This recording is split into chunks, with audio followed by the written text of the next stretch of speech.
Diretamente do Brasil, Brasília, Distrito Federal.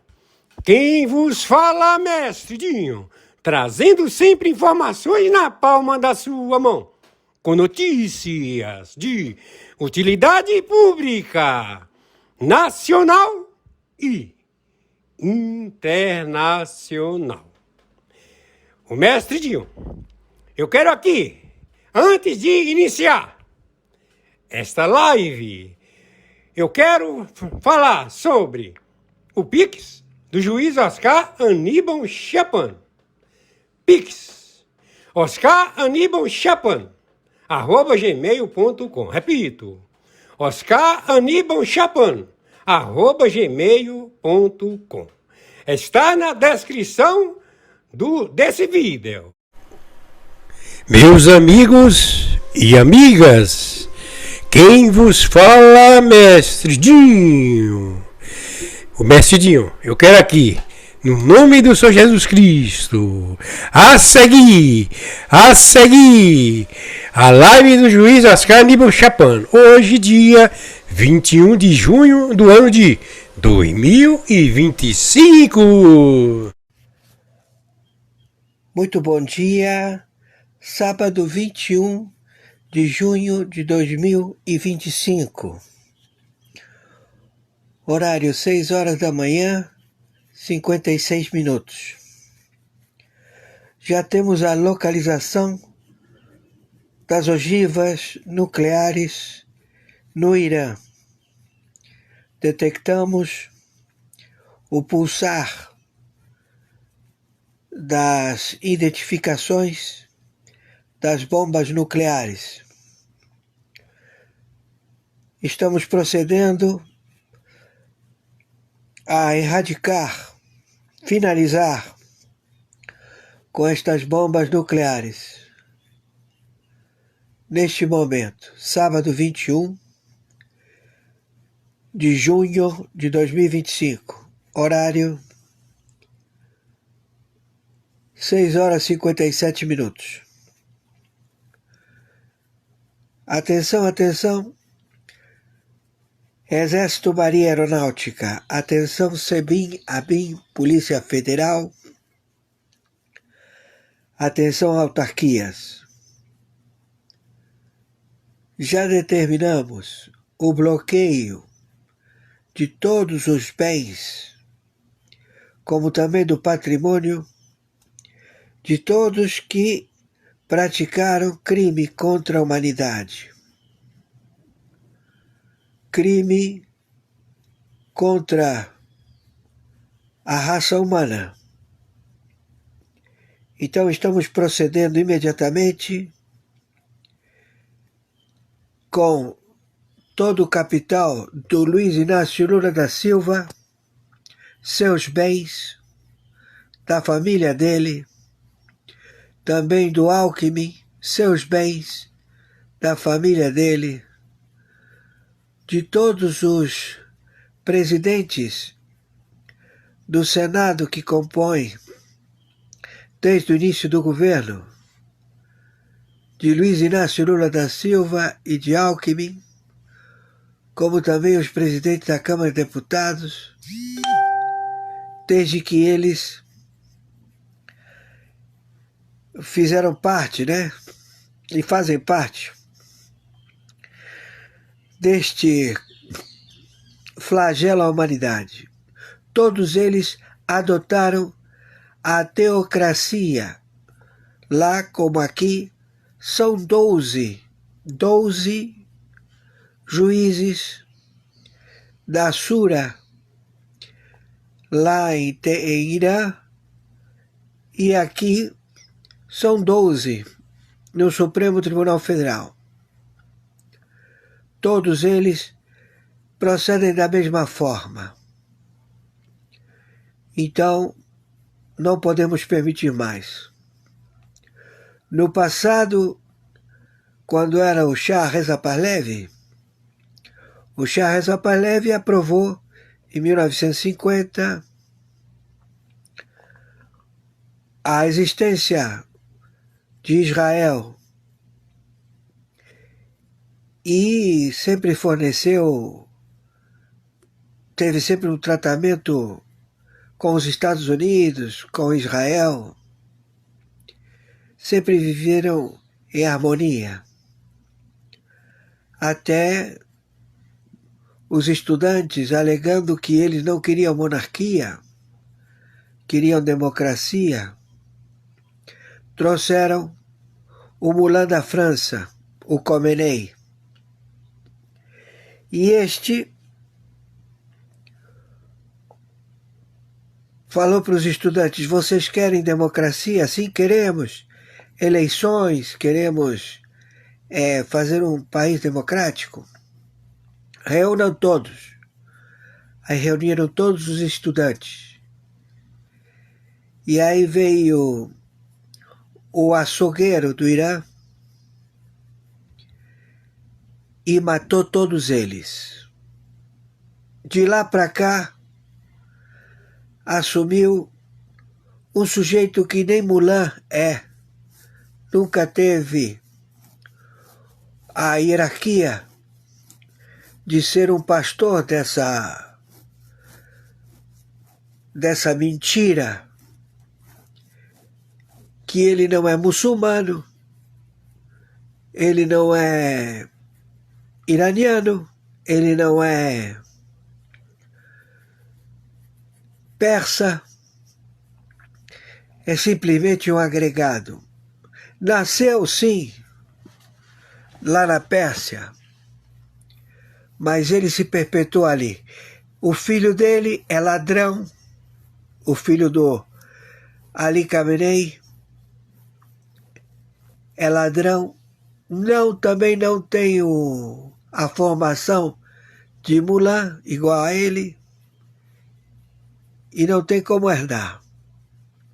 Eles disseram que não tinham a bomba atômica, pois eles têm 17 bombas atômicas.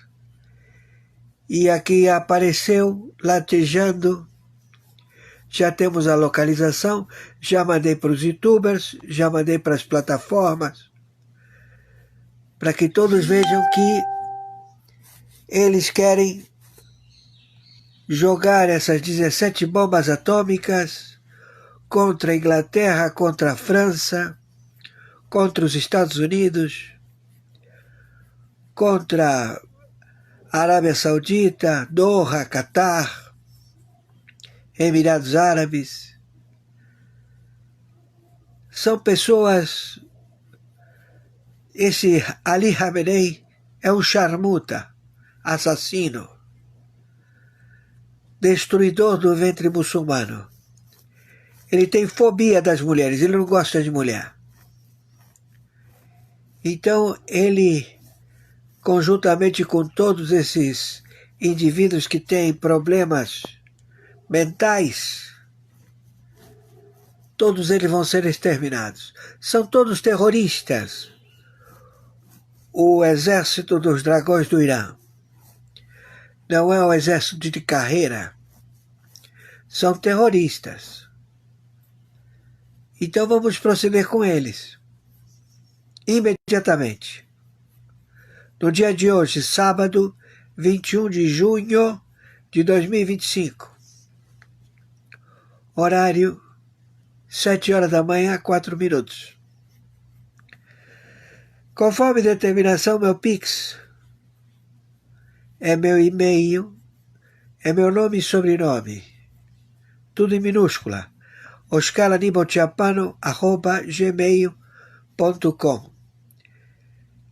Meu Pix também de sobrevivência é meu CPF, o número 510 466 447 34. Plataforma Banco Mercado Pago. Por favor, nos ajudem. Agradecemos a todos. E estamos aqui, vendo esses careca filha da puta, torturador, líder do Comando Vermelho. Ele tem um prêmio otorgado pelas autoridades americanas de 8 milhões de dólares. 8 milhões de dólares. Então ele é um alvo cobiçado. Como também vários integrantes do Supremo Tribunal Federal que têm também os seus bens confiscados em qualquer lugar do planeta, através da lei IEPA, e serão entregues às autoridades, porque eles são terroristas, porque nós estamos numa guerra contra o terrorismo e o narcotráfico. Então eles foram já com provas irrefutáveis de responsabilidade, e nenhuma autoridade pode dar procedimento ao que eles determinarem. Isso já está valendo lá fora, ou seja, a Interpol não atende, todos os países não atendem ao Supremo Tribunal Federal, porque é o maior crime. Foro de São Paulo, Grupo de Puebla. Uma é do Lula, Foro de São Paulo, e o Grupo de Puebla é do José Dirceu. Todos narcoterroristas. E todos já identificados, com 22 partidos, proprietários de partidos, todo o capital deles confiscado. Todos os seus bens. Acabou. E isto tudo já é um fato. A lista é grande, mas não é a população da República Federativa do Brasil. Então nós estamos na Terceira Guerra Mundial. Certamente que a China, a Rússia, a Norte-Coreia, a Índia, o Paquistão, todos que detêm a bomba atômica, disseram que não vão fazer nenhuma ajuda ao Irã, porque senão terão a mesma chance. Serão destruídos. E eles serão executados, os líderes. Entenderam? Porque temos a tecnologia e temos como proceder. Então, viralizem isto o máximo possível. Fiquem com Yahushua Rom Yerushalayim. Não se preocupem que o dinheiro do povo está muito bem guardado, todo mundo vai ter o seu dinheirinho legal, sem problema. Mas os que procederam no conluio, na associação, na parceria destes elementos, os seus bens foram confiscados em qualquer lugar do planeta. Por favor, viralizem isto. Gratidão. Fiquem com Yahushua Rom Yerushalayim. Que o Senhor tenha misericórdia de nós, porque Ele sabe de todas as coisas. Ele conhece todos os nossos pecados. Ele é misericordioso. Então, é melhor andar certinho. Gratidão. Instalação nuclear de Isfahan, no Irã. Segundo as forças de defesa de Israel, o ataque atingiu locais de produção de centros. Bom, atenção. Sábado 21 de junho de 2025. Horário 10 horas 38 minutos. Atenção. Está a informação de que Ali Khamenei foi morto por um dos 12 membros da Shura Teocrata Irã. Também foi morto o assassino pelos seus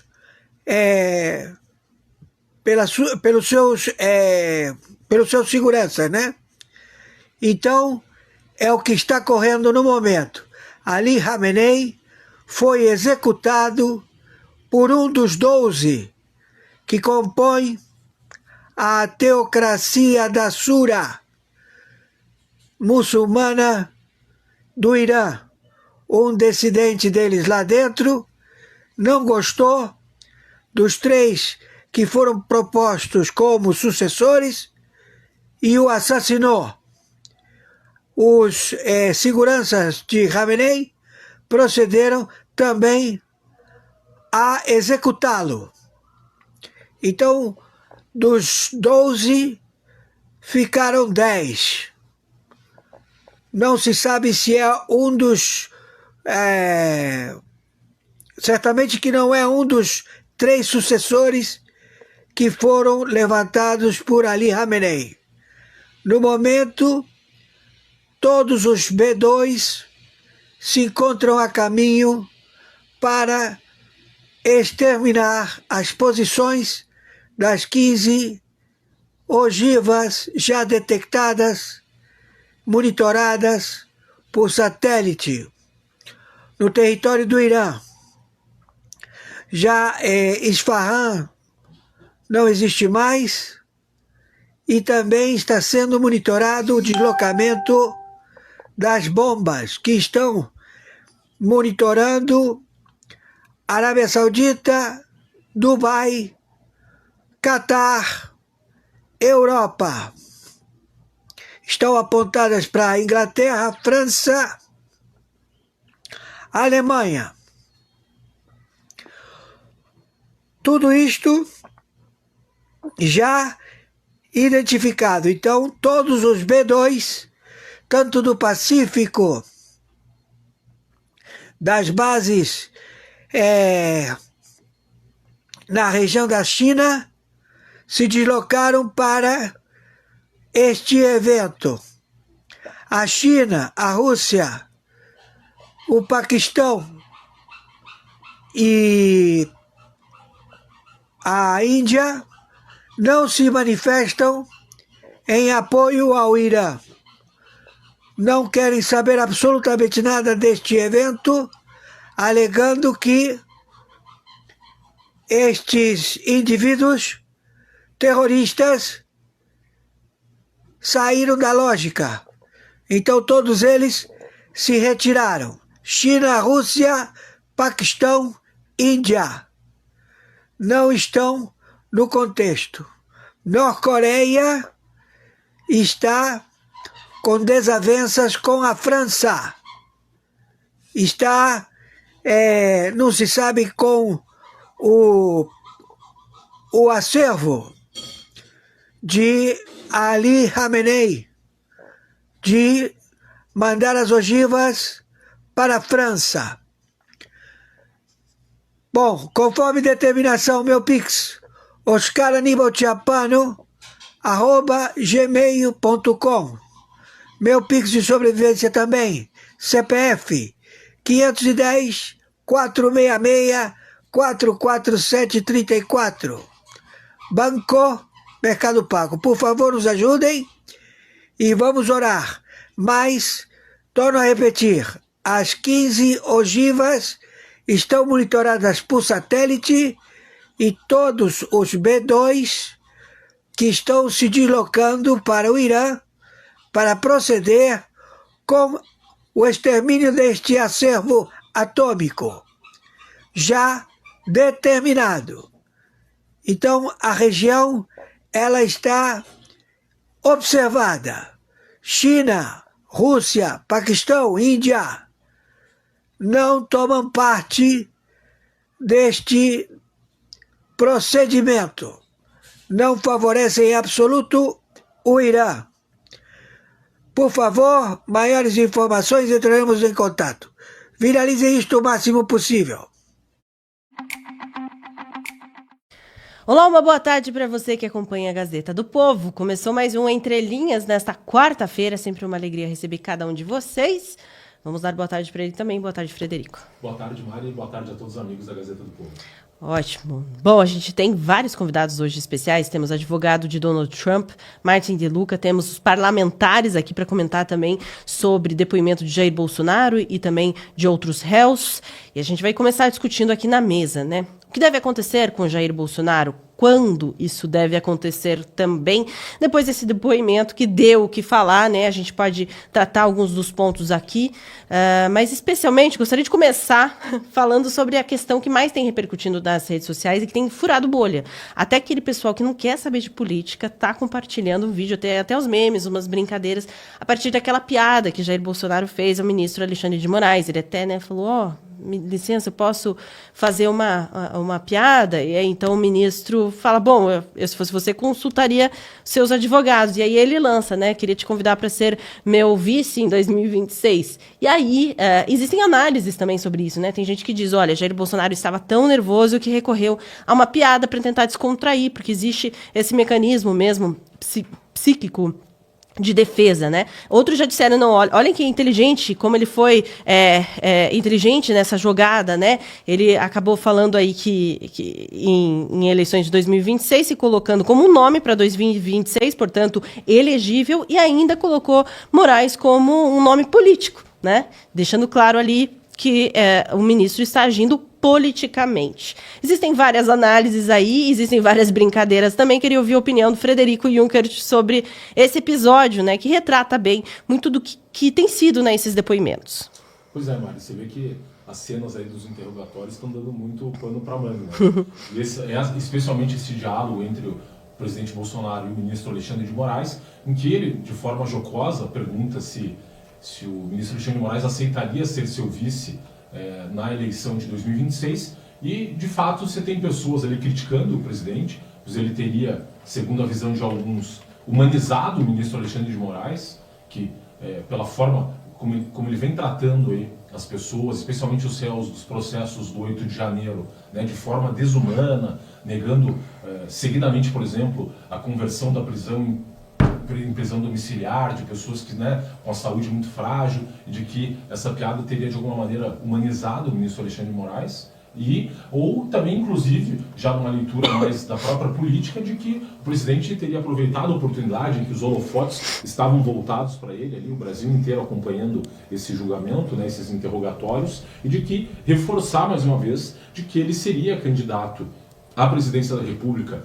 em 2026, né, na hipótese aí das suas ineligibilidades, que são 2 condenações aí no TSE, serem revertidas e de ele conseguir concorrer aí à eleição em 2026. Então, seja, né, os detratores ou as pessoas, os apoiadores do presidente, de fato a mensagem que fica ali é a mensagem de que ele continua no páreo político, né, e que ele vai se colocar como candidato à presidência em 2026. Inclusive ele até brinca, a brincadeira é antecedida por uma outra brincadeira em que ele diz o seguinte, ministro, se o senhor quiser me autorizar, que o presidente, a defesa do presidente Bolsonaro havia solicitado autorização para que ele transmitisse 11 vídeos ali no interrogatório com imagens de uma série de vários ali, por exemplo, do ministro Flávio Dino falando na questão das urnas eletrônicas, entre outra série de outros vídeos, e o ministro Alexandre de Moraes acabou negando esse pedido. Então ele brincou, presidente, já que você negou aí o meu pedido para fazer a veiculação desses vídeos aqui no interrogatório, e o senhor mesmo havia apresentado vídeos quando da sessão lá de recebimento das denúncias, eu gostaria de mandar vídeo para o senhor ver com quanto eu sou popular no Brasil, nos eventos aí que eu tenho feito pelo país todo, inclusive que ele vai fazer, né, vai passar aí por vários estados do Nordeste, do Sul, e que ele estaria disposto a mandar esses vídeos ao ministro Alexandre de Moraes, e com que o ministro disse que declinava da proposta do Bolsonaro, assim como declinava também da sua proposta para ser candidato a vice-presidente, Mari. Ótimo, Frederico, a gente improvisou aqui um pouquinho para vocês escutarem melhor, enquanto a gente vai ouvir o próximo convidado, a gente vai ajustar a questão técnica aqui para vocês ouvirem bem o nosso querido Frederico Juncker. Agora vamos receber aqui no nosso programa Entre Linhas, Martin De Luca, direto dos Estados Unidos, ele que é advogado de empresas ligadas a Donald Trump, presidente dos Estados Unidos, já esteve aqui conosco. Boa tarde, doutor Martin De Luca, seja bem-vindo mais uma vez aqui ao nosso programa. Antes até da gente entrar especificamente em alguns assuntos aí, em processos que envolve em que o senhor está trabalhando, gostaria de ouvir a sua opinião também e a sua visão sobre como tem repercutido aí esses julgamentos que têm acontecido no Brasil. Eu gostaria de saber se por aí fora também estão falando sobre esse julgamento, esse interrogatório feito a Jair Bolsonaro pelo ministro Alexandre de Moraes. Boa tarde. Boa tarde. Obrigado por me convidar. sempre temos aqui um probleminha das câmaras, né? Bom, acho que o julgamento, uma questão interna do Brasil, obviamente que tem repercussão global. Não acho que tem mídia no mundo inteiro que não esteja acompanhando esse julgamento.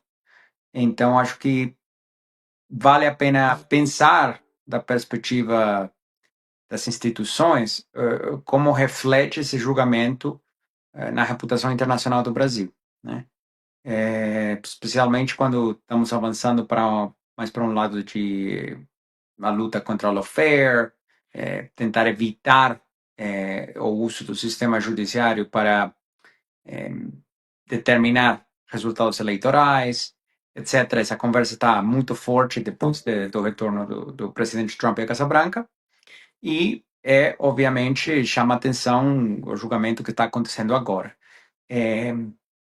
Então, não acho que seria apropriado para mim comentar muito mais além disso, porque, obviamente, é uma questão interna do Brasil, mas, com certeza, está sendo acompanhado pela mídia do mundo inteiro.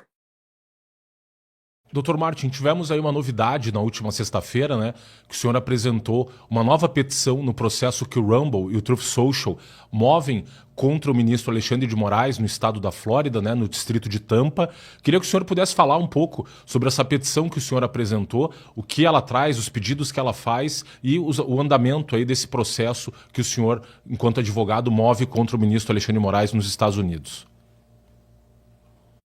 Sim, a inovação não é uma inovação, na verdade, é uma emenda, uma nova denúncia sobre a mesma denúncia inicial que foi apresentada em fevereiro, e ainda não teve resposta, ninguém apareceu lá para defender o ministro, e expande o que originalmente foi denunciado lá em fevereiro, para incorporar exemplos de diversos casos de cidadãos americanos, residentes dos Estados Unidos, dissidentes políticos do Brasil, fisicamente em território americano, postando nas redes sociais, né, críticas, etc., o qual levou a ordens de censura sobre o que esses usuários estão postando em território americano.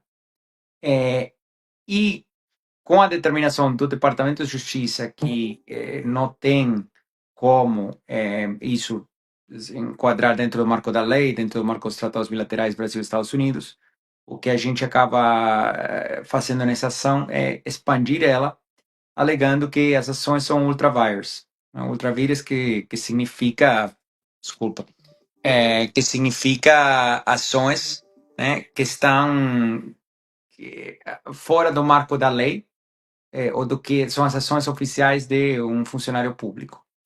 Quando ações são ultravires, um funcionário público pode ser responsabilizado como pessoa física pelo acontecido, né? Então, é muito assim, interessante porque se as ações e os mandados, né, como nós chamamos as ordens de mordaça que foram encaminhadas para os Estados Unidos, para empresas sem vínculo nenhum com o Brasil, para exercer censura sobre território americano, para monetização de contas, tirar das plataformas usuários que incomodam, na opinião deles, incomoda ao ministro Alexandre de Moraes. Se isso não está dentro do quadro da lei, não está dentro do permitido pelo tratado bilateral, pela Convenção da Haia, pelo nenhum mecanismo jurídico, então poderiam ser considerados atos fora das funções oficiais que te dão imunidade como funcionário público. Porém, você pode ser responsabilizado como pessoa física por danos, prejuízos, etc. Ótimo, doutor Martim. O senhor poderia explicar um pouquinho melhor como funcionariam essas indenizações, né? Que o pessoal que está nos acompanhando quer meio saber, assim, como deve ser atingido o ministro Alexandre de Moraes. Isso é ao final do processo, né? Se for ter indemnizações, o que acontece é que tudo é julgado, tem um júri, né? Eventualmente teria um júri. Esse júri acaba tendo basicamente, uma decisão de que os danos aconteceram, de que foi ultravirus, etc. E após isso acontecer, o que termina determinando no processo é quais foram os danos sofridos, né, determinados na época. Por exemplo, se tinha multas que acabavam sendo ilegais, se tinha, enfim, outros danos que foram sofridos. E aí se calcula um valor, e aí o júri determina se esse valor é apropriado ou não, e pode impor também a pena de um julgamento, uma sentença de pagar os certos danos. Na última sexta-feira, a jornalista Patrícia Campos Melo, do jornal Folha de São Paulo, ela publicou uma reportagem falando sobre essa petição apresentada pelo senhor. Ela falou o seguinte, eu vou ler aqui. O ministro Alexandre de Moraes emitiu uma ordem judicial para bloqueio do perfil do bolsonarista Alan dos Santos no Rumble, apenas no Brasil, não nos Estados Unidos, como indicam advogados americanos e autoridades do governo Trump. Segundo a Folha apurou, o bloqueio requerido por Moraes se aplica apenas ao território nacional. Procede, doutor, essa informação apresentada pela jornalista, que ela diz que a ordem de censura do Alan dos Santos, que inclusive motivou esse processo do Rumble, na decisão constaria apenas uma limitação das contas do Alan dos Santos no território brasileiro e que não haveria ali um alcance global dessa decisão. Acho que temos uma discrepância importante entre o que as ordens judiciais, né, os mandados falam, e o que após, né, não ser pegos errando, nós desejaríamos que tivessem falado. Tá? Então, se estamos na categoria de o que os mandados que foram encaminhados por e-mail a Rumble falam, assim, a Patrícia, não conheço ela, mas eu acho que como jornalista, jogar fora a sua credibilidade com algo tão simples não vale a pena. Por que falo isso? Porque anexos em nosso processo está a cópia dos mandados. Qualquer pessoa que lê português pode ler o texto, não precisa ter um doutorado em direito, não precisa ter ser formado como advogado para ler um texto simples que fala claramente que proíbe a monetização de contas, né, e proíbe manter o perfil. E essa proibição acontece, né? Essa proibição acontece sem restrição geográfica. Qualquer pessoa que pode ler, né, que tem um mínimo grau de educação, pode ler isso. Esses mandados são públicos. Então, jogar credibilidade nisso, porra, eu acho, né, não é bom. Agora, o que nós desejamos em defesa do ministro, que as ordens, os mandados tivessem falado, é outra conversa, né? E obviamente que se o ministro se manifestasse falando, desculpa, não sei o que foi escrito ali, mas a intenção do mandado sempre foi limitar ela a território brasileiro, né? Caso essa for a situação, a gente poderia claramente ter uma conversa sobre isso e não teria problema.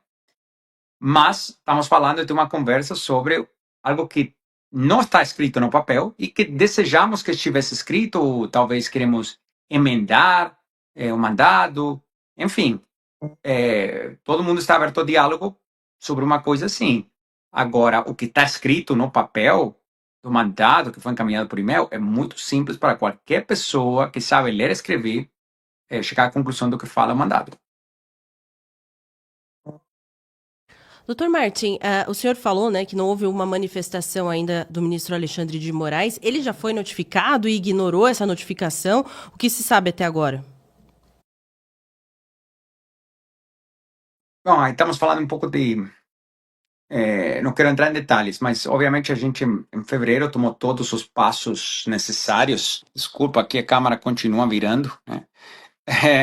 Ele tomou todos os passos, a gente tomou todos os passos necessários para notificar ele, o qual foi feito lá em fevereiro, e agora estamos procedendo a tomar todos os passos necessários para notificar pela inovação.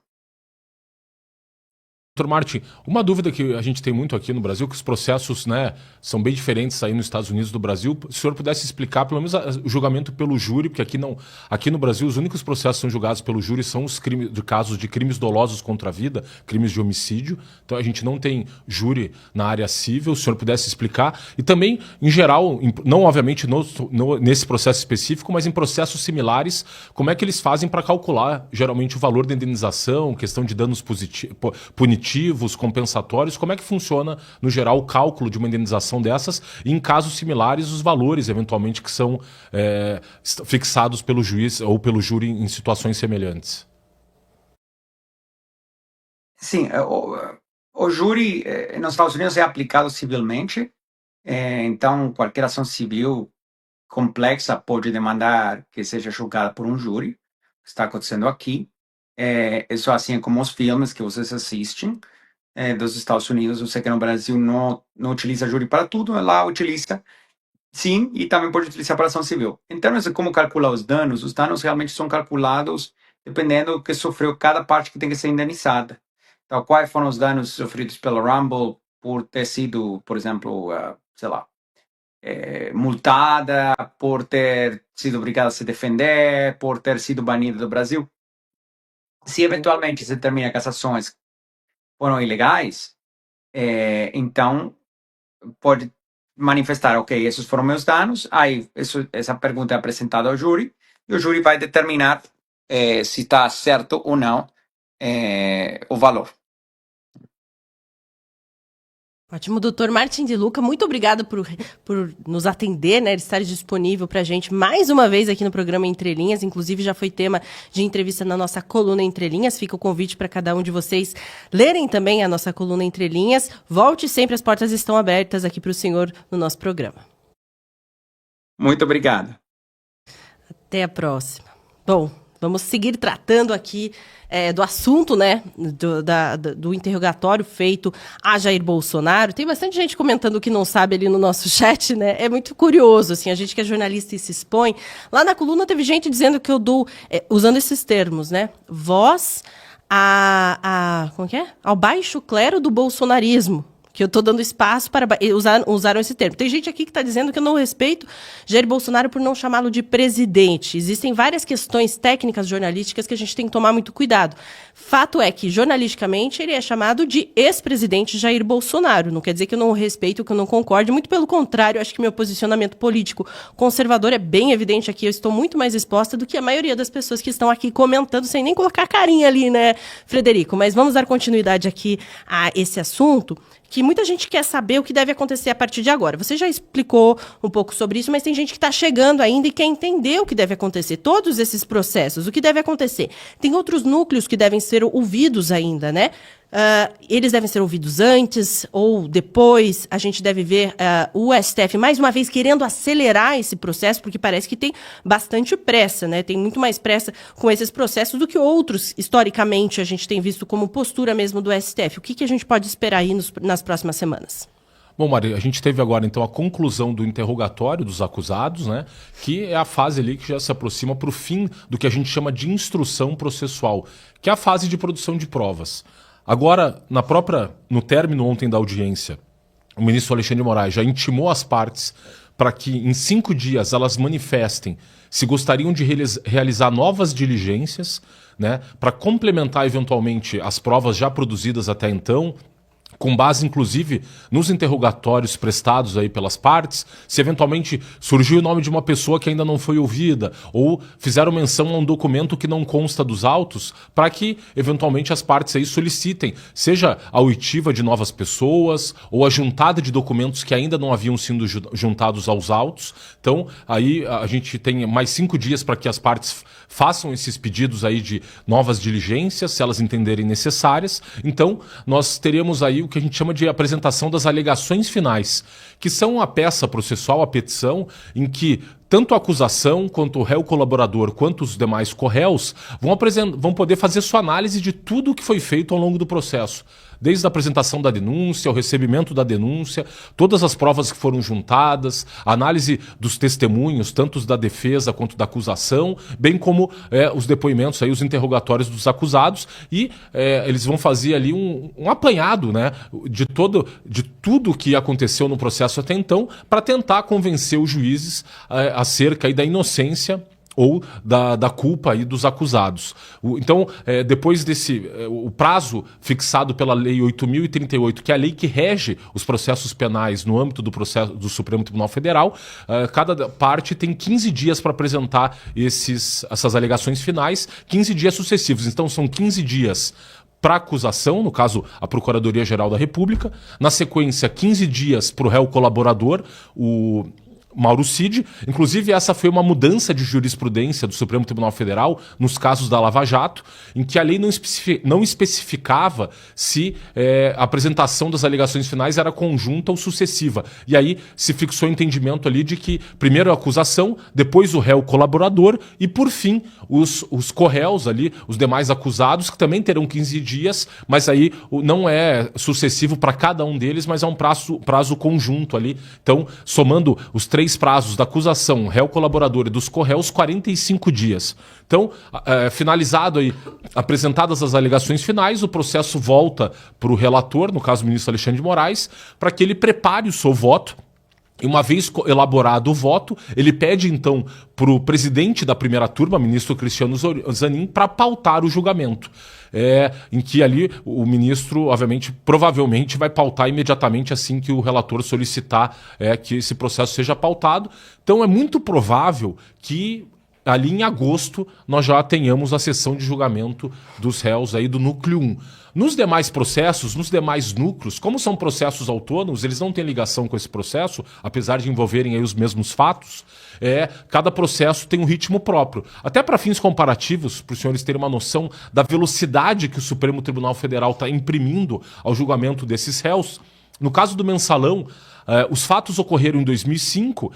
O Procurador-Geral da República apresentou a denúncia em 2007, ou seja, 2 anos depois dos fatos, e passou ali 7 anos até que nós tivéssemos a condenação dos réus e o trânsito em julgado do acórdão de condenação desses réus. Então, 7 anos ali o processo levou para chegar ao seu fim. Aqui nós estamos falando em 4 meses e o processo já está se encaminhando para o fim, para deixar muito claro ali a velocidade que o ministro Alexandre de Moraes e os demais ministros da primeira turma estão conferindo esse processo, até porque, se a gente for se lembrar, o próprio ministro Luiz Roberto Barroso deixou muito claro que ele gostaria que esse processo fosse julgado ainda esse ano, para que ele não venha, nas palavras do ministro Barroso, a contaminar o processo eleitoral de 2026. Então você vê aí a celeridade com que eles querem, de fato, aí, pelo que tudo indica, condenar os acusados. E aqui, Mário, até queria fazer uma breve consideração de uma coisa que me chamou muito a atenção e não vi ninguém falando a respeito, que é uma questão da manipulação semântica, a manipulação do sentido das palavras por parte tanto do ministro Alexandre de Moraes quanto pelo Procurador-Geral da República, que indica, sim, que ele já tem um convencimento formado de que essas pessoas são responsáveis pelos fatos, ali, pelas acusações das quais são imputadas, né, de golpe de Estado, abolição violenta do Estado Democrático de Direito, e vou dar um exemplo aqui dessa manipulação semântica por parte tanto do ministro Alexandre de Moraes quanto do Procurador-Geral Paulo Gonet. Eles falam, o Paulo Gonet, no momento, ele fala assim: olha, presidente Bolsonaro, o senhor atacou as urnas eletrônicas. Quando, na verdade, não se tratava de um ataque, mas de críticas formuladas pelo presidente Bolsonaro às urnas. Um outro exemplo aqui, o ministro Alexandre de Moraes, ele faz uma pergunta ao Mauro Cid, perguntando se ele havia sido monitorado pelo pelo presidente Bolsonaro. O que significa, se você for consultar o dicionário, a palavra monitoramento? Monitoramento é você acompanhar e observar alguém ou algo de forma sistemática e contínua. Ou seja, dá o sentido ali de que havia uma espionagem, né, uma fiscalização, um controle de todos os atos do ministro Alexandre de Moraes pelo presidente Bolsonaro, de que ele teria mandado uma equipe ficar ali fiscalizando e monitorando o presidente Bolsonaro. E quando se tratava ali no caso de uma reunião que o ministro Alexandre de Moraes teria realizado com o vice-presidente da República, Mourão, e que o presidente Bolsonaro só tinha perguntado para o Mauro Cid, olha, será que ele se encontrou, o Mourão se encontrou mesmo com o ministro do STF, Alexandre de Moraes? Então não se tratava em si de monitoramento, que o monitoramento tem um sentido muito preciso e claro no vocabulário.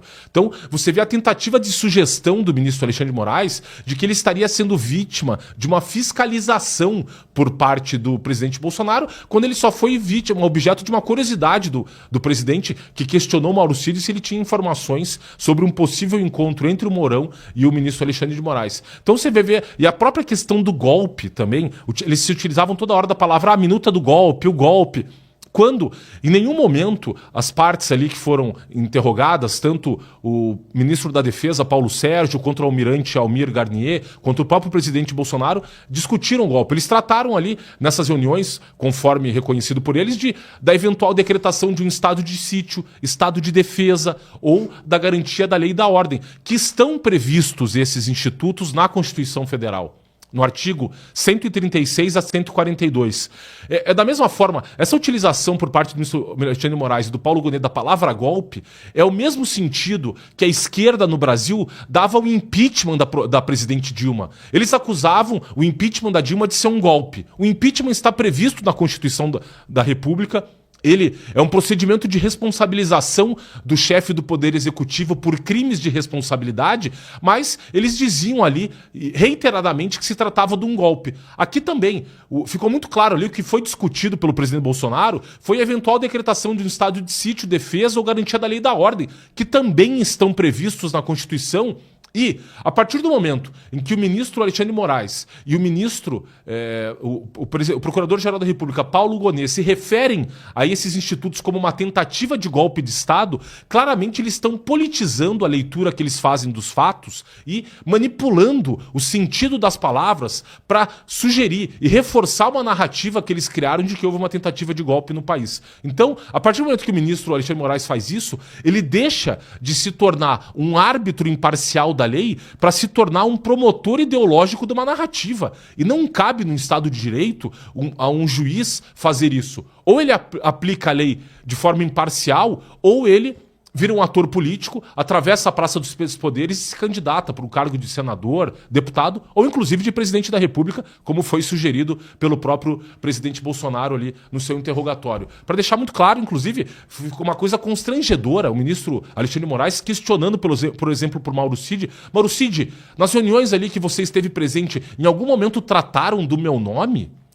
Deixando claro para todos que o ministro Alexandre de Moraes é parte, no mínimo objeto, ele tem interesse nesse julgamento, e o artigo 252 do Código de Processo Penal é muito claro de que não cabe a um juiz atuar num processo em que ele é parte ou no qual ele tem interesse no julgamento do feito, deixando claro, por isso que o processo é absolutamente nulo por impedimento do ministro Moraes. E constrangedor ele perguntando ali se as partes em algum momento teriam tratado do nome dele. Inclusive, nesse momento, o Mauro Cid disse que ele havia sido chamado de desgraçado ali por algumas das partes dos militares. Então, deixando claro ali de que o ministro rasgou o Código de Processo Penal, rasgou a Constituição e tem se comportado menos como juiz e mais como militante togado, e, inclusive com essa manipulação semântica das palavras para tentar surtir e reforçar uma narrativa de golpe, quando as partes ali deixaram muito claras de que não se tratava de golpe, mas tão somente uma discussão ali de Estado, defesa, sítio e garantia da lei e da ordem que estão previstos na Constituição, Mário.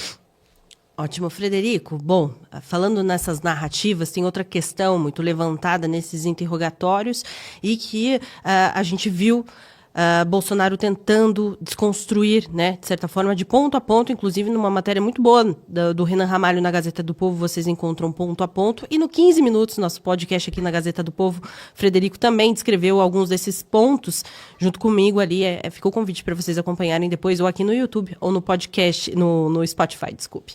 Agora a gente vai ver um vídeo, nosso querido Vitor Kunze, o nosso comandante aqui da parte técnica, vai colocar um vídeo para a gente discutir sobre outra questão dessa narrativa, que é a tal da minuta do golpe. Vamos ver. Me concedeu todos os vídeos, áudios e que eu tive a oportunidade de ouvir. E aqui consta que, em várias ocasiões, o senhor falou que nessa qualidade de anteparo, o senhor tinha a função de pressionar o presidente para assinar minutas do Estado de Defesa, Estado de Sítio e etc. e tal. Esse documento foi assinado? Não, senhor.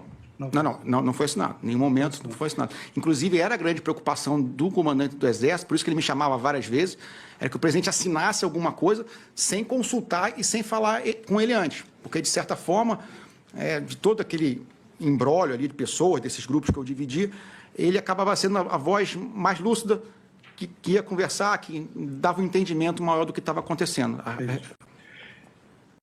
Daqui a pouco eu quero conversar com o Frederico sobre a questão mesmo de um posicionamento, um papel que teria o ministro Fux ali no meio desses depoimentos. Antes, falando mais sobre a questão da minuta, né? Que história é essa, dessa tal de minuta, que se constrói algo muito grande em cima dela, mas que, na verdade, pouco palpável, não se vê prova sobre isso, né, Frederico? Pois é, Mari, essa minuta, primeiro que não existe uma versão física dessa minuta, né? A minuta nada mais é do que uma versão preparatória de um documento, seja um contrato, uma sentença, no caso, seria uma minuta desse decreto aí que eles estariam discutindo para eventualmente decretar um estado de sítio, defesa ou da garantia da lei e da ordem. E veja a diferença, né? O ministro Luiz Fux, quando vai fazer a pergunta para o Mauro Cid, ele deixa muito claro, vocês discutiram alguma coisa sobre estado de sítio, estado de defesa tal, e diferente da postura do ministro Alexandre de Moraes e do Paulo Gonet, como eu já vinha falando aqui, de que sempre que se referiam à minuta, falava a minuta do golpe, a minuta do golpe. Eles reforçavam essa narrativa do golpe, tanto o Paulo Gonet quanto o ministro Alexandre de Moraes. Então você vê por parte do ministro Fux ali, até ao longo das perguntas que ele fez, uma preocupação dele de fato de entender do que se tratava para esclarecer os fatos ali.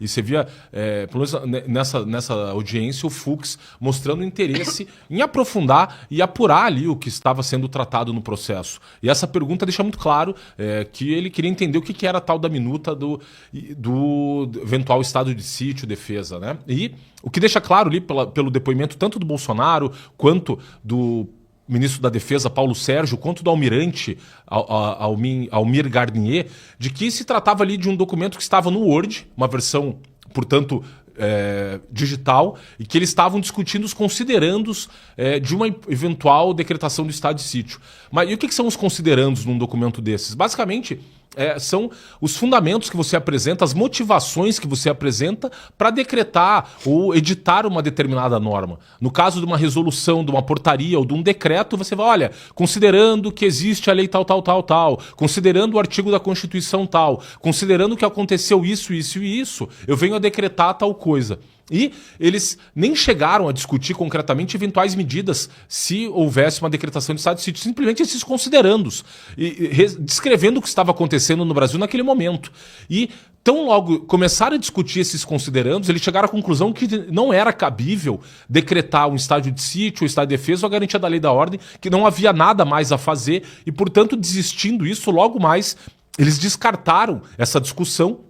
E essa suposta minuta do golpe, como dito pelo Gonet e pelo Moraes, de fato não existe uma versão física dela, tanto que ela não foi juntada aos autos. O que existe é essa versão que eles até reconhecem que discutiram ali, mas que não chegou a ser impressa, portanto não há uma via física desse documento, e que tão logo descartado, esse documento foi devidamente deletado, apagado, e não há ali resquícios dessa discussão, mas e que tratava esses considerandos justamente da descrição do cenário do que estava acontecendo no Brasil, especialmente o presidente Bolsonaro faz versão a uma multa que foi aplicada ao PL. No dia 22 de novembro de 2022, o PL apresentou uma petição ao Tribunal Superior Eleitoral requerendo que o tribunal realizasse uma auditoria nas urnas mais antigas ali que teriam apresentado alguns problemas nos seus logs. E o presidente do TSE à época, ministro Alexandre de Moraes, tão logo recebeu essa petição, ele pediu que ela fosse emendada,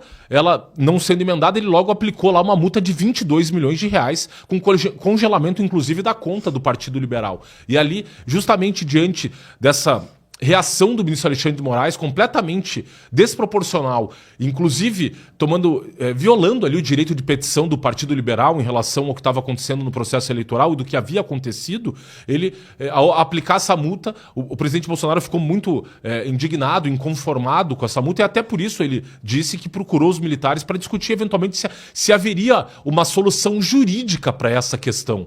E, tão logo, ele começou a discutir, tanto no dia 7 de dezembro quanto no dia 12 de dezembro, em 2 reuniões realizadas no Palácio da Alvorada, ele deixou muito claro que eles chegaram à conclusão muito logo ali que, olha, eu acho que provavelmente não tem mais nada do que a gente possa fazer, e desistiram, inclusive, de continuar aquela discussão. E até reforçando, Mari, que todas as partes, tanto o Bolsonaro, contra o almirante Garnier, contra o ministro da Defesa Paulo Sérgio, disseram claramente que também que o Felipe Martins, assessor para assuntos internacionais do presidente Bolsonaro, não esteve presente em nenhuma dessas reuniões, diferente do que for afirmado pelo Mauro Cid. Então, mais uma vez, o Mauro Cid é confrontado e contraditado no seu depoimento em relação a todas essas partes de que o Felipe Martins não esteve presente em nenhuma dessas reuniões em que teria sido, segundo palavras do Gonê e do Moraes, discutido a suposta minuta do golpe, reforçando ainda mais a defesa do Felipe Martins de que ele não teve qualquer participação nessas discussões, até porque o Bolsonaro reforça,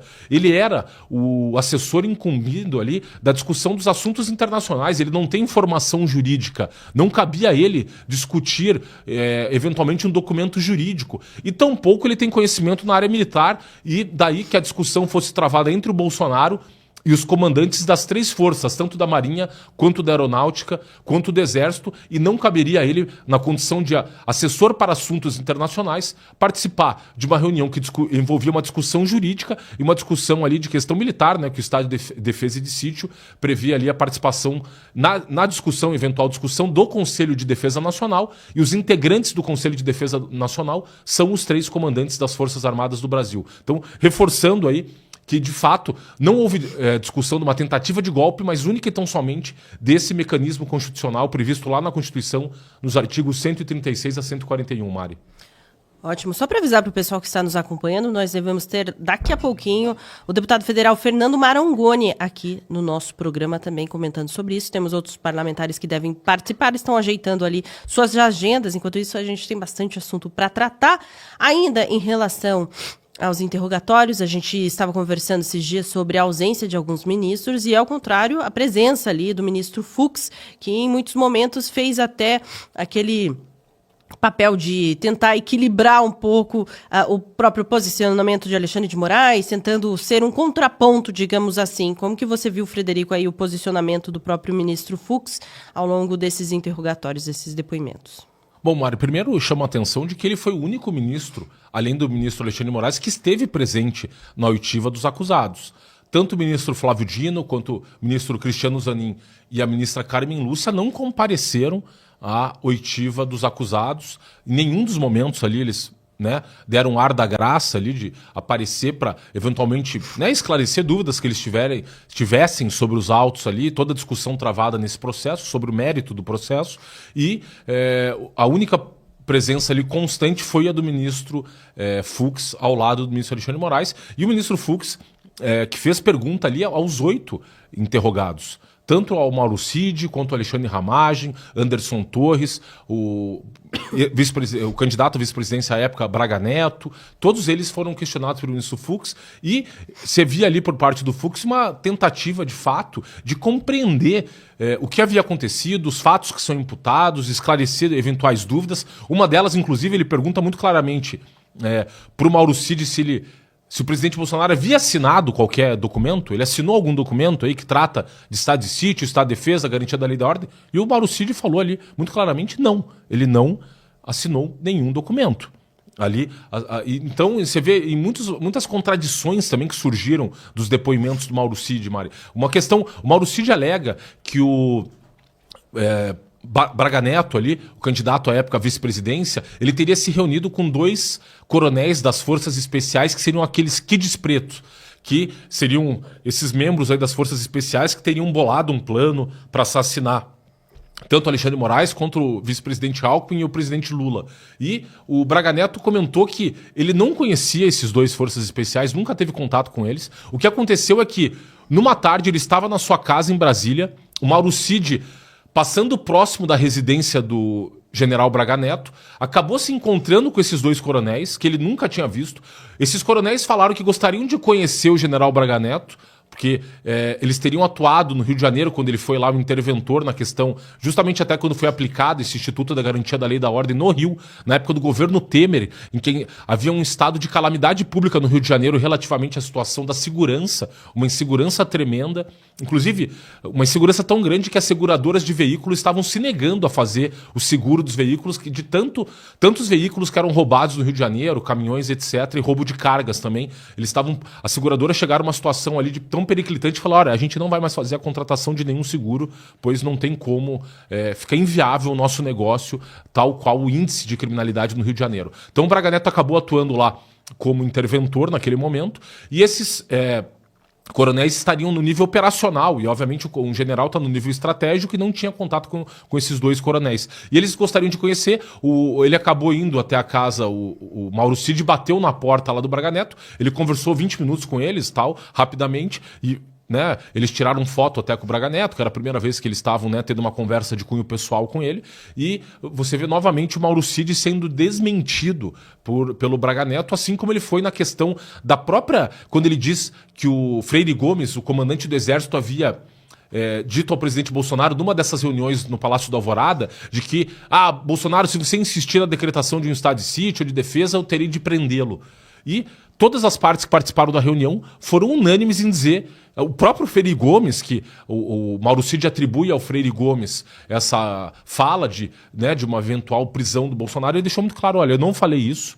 O almirante lá, Garnier, também falou: olha, eu não ouvi isso na reunião. O próprio Bolsonaro falou: isso não aconteceu. Até porque os militares foram muito claros, todos eles nos seus depoimentos, dizendo: olha, nos é muito caro dentro da estrutura militar dois princípios ali que são da disciplina e da hierarquia. Jamais um general ia decretar a prisão ali, por exemplo, do presidente da República, considerado que ele é o chefe, comandante em chefe das Forças Armadas. E, portanto, ali qualquer tentativa que eles vissem ali como uma possibilidade de tentativa ilegal por parte do Bolsonaro não redundaria aí nessa voz de prisão do Freire Gomes contra o Bolsonaro. E o Mauro Cid, muitas contradições no seu depoimento, e você via ali por parte do Fux, Mário, uma tentativa de compreender realmente, esclarecer esses pontos que ficaram em dúvida, e ele fez isso inclusive com o próprio Bolsonaro. Até interessante aqui destacar uma passagem de uma conversação entre o Fux e o Bolsonaro, em que ele lembra